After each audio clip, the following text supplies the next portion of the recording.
लेकिन इस देश में अभी भूतपूर्व सैनिक जितना भी है वो टोटली ही रोड के ऊपर अपनी मांगों के समर्थन में घूम रहा है। ये जो अग्निवीर की आपने बात कही है, इसके लिए मैं सिर्फ दो ही बात कहूँगा। जिस आदमी का जॉब सिक्योर नहीं है और जिस आदमी की लाइफ सिक्योर नहीं है, वो आप खुद अंदाज़ा लगा सकते हैं। इसके लिए इसका खमियाजा जो है पूरे हिंदुस्तान को भुगतना पड़ेगा। जिसका लाइफ सिक्योर नहीं होगा, जिसका जॉब सिक्योर नहीं होगा, वो सिक्योरिटी किस लिए करेगा? ये कभी हो ही नहीं सकता। अगर मेरा जॉब सिक्योर है, मुझे पता है कि अगर मैं देश के लिए जान भी दे दूंगा तो मेरे जो बीवी बच्चे हैं, जो मेरे माँ बाप हैं, उनको कुछ ना कुछ मिलेगा। लेकिन जिनका जॉब ही सिक्योर नहीं होगा, वो देश के लिए किस लिए बलिदान देंगे? जितने भी हमारे जो हिंदुस्तान के जितनी भी यंग जनरेशन है, उनको इसके लिए बिल्कुल एक आवाज़ में और बड़ा सिस्टमेटिकल तरीके से इसके विरोध में आवाज़ उठानी चाहिए थी। लेकिन आज की जनरेशन को हम देख रहे हैं कि बिल्कुल इतनी लेथार्जिक हो गई है कि रोड के ऊपर आने के लिए डरते हैं। तो इसका खमियाजा तो जवान को भी, हमारे जो यंग जनरेशन है उनको भी भुगतना पड़ेगा और देश को भी भुगतना पड़ेगा।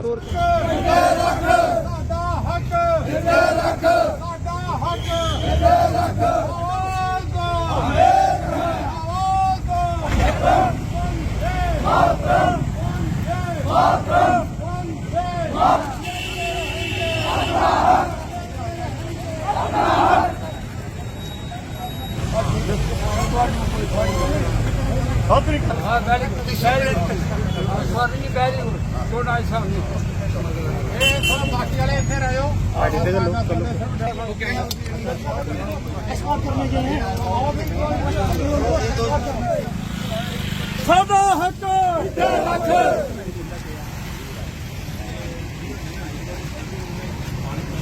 ऑल ओवर इंडिया जा के नहीं जाते सारे सैनिक भारत माता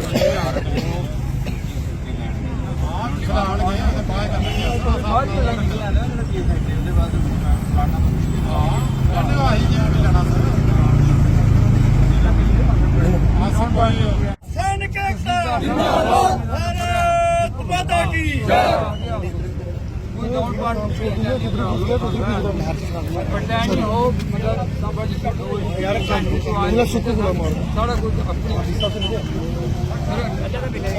पहले ऑलरेडी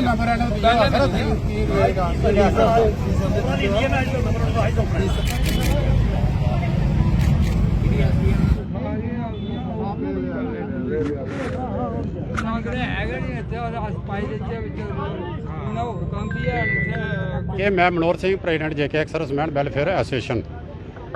आपका जो आज का ये प्रदर्शन हो रहा है, ये हम आज से नहीं 20 फरवरी 2023 से लगातार दिल्ली में जंतर मंतर के ऊपर कंटिन्यू हम धरना दे रहे हैं। और ये जो धरना देने का शुरुआत हुई है वो इसलिए कि जो रिसेंटली गवर्नमेंट ऑफ इंडिया ने 1 रैंक 1 पेंशन पार्ट 2 जो पे कमीशन डिक्लेयर किया गया है, उसमें बहुत सी त्रुटियां हैं, बहुत सी विसंगतियां हैं।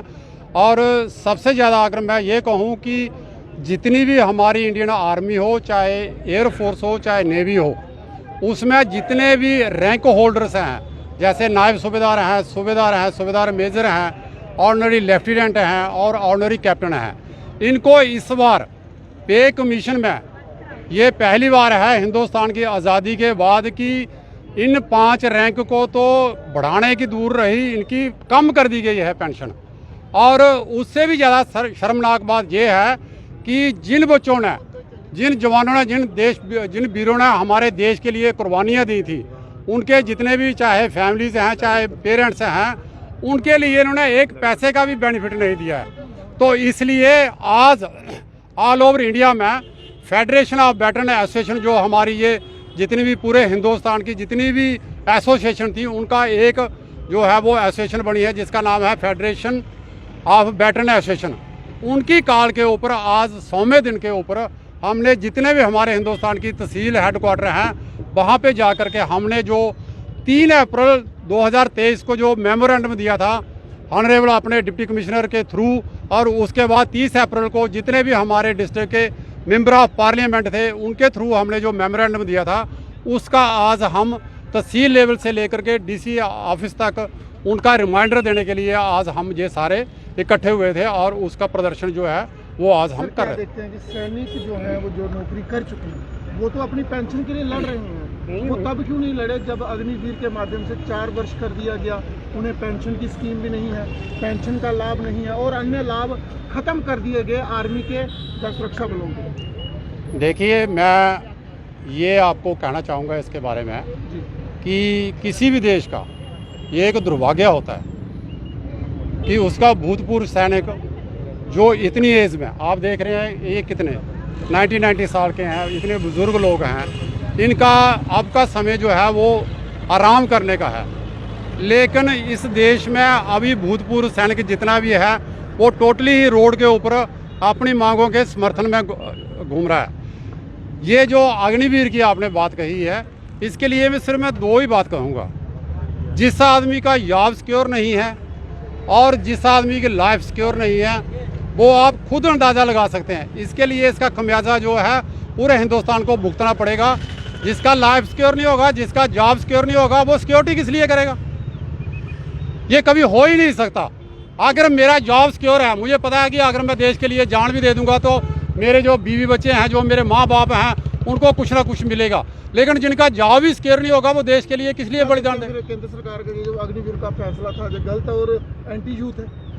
देखिए, ये जितने भी हमारे जो हिंदुस्तान के जितनी भी यंग जनरेशन है, उनको इसके लिए बिल्कुल एक आवाज़ में और बड़ा सिस्टमेटिकल तरीके से इसके विरोध में आवाज़ उठानी चाहिए थी। लेकिन आज की जनरेशन को हम देख रहे हैं कि बिल्कुल इतनी लेथार्जिक हो गई है कि रोड के ऊपर आने के लिए डरते हैं। तो इसका खमियाजा तो जवान को भी, हमारे जो यंग जनरेशन है उनको भी भुगतना पड़ेगा और देश को भी भुगतना पड़ेगा। और सेना नायक क्या देखते हैं कि ऐसी योजनाओं से सेना कितनी कमजोर हुई है और दुश्मनों के लिए कितना आसान हुआ है यहाँ पर आंख निकाल के देखना? देखो, मैंने एक ही बात बोली है कि जिसका जॉब सिक्योर नहीं है, जिसकी लाइफ सिक्योर नहीं है, तो वो देश के लिए क्या लड़ेगा? तो इसका तो नेगेटिव जो असर है वो तो देखने को मिलेगा। ये तो सरकार हो, कोई भी सरकार हो, हम इसे नहीं कह रहे कि आज की ये सरकार है। हम तो अपने आदरणीय जो प्रधानमंत्री है उसकी बहुत रिस्पेक्ट करते हैं कि उन्होंने बड़ा अच्छा काम किया। लेकिन इसके जो खमियाजे हैं, इसका जो रिज़ल्ट है, वो आने वाला समय एक जगह नहीं ठहरता है सर। समय बदलता है और जो समय के साथ नहीं चलता है, समय उसे ही बदल देता है। तो ये वक्त आएगा, ये वक्त बताएगा कि इसके क्या रिजल्ट निकलेंगे सर।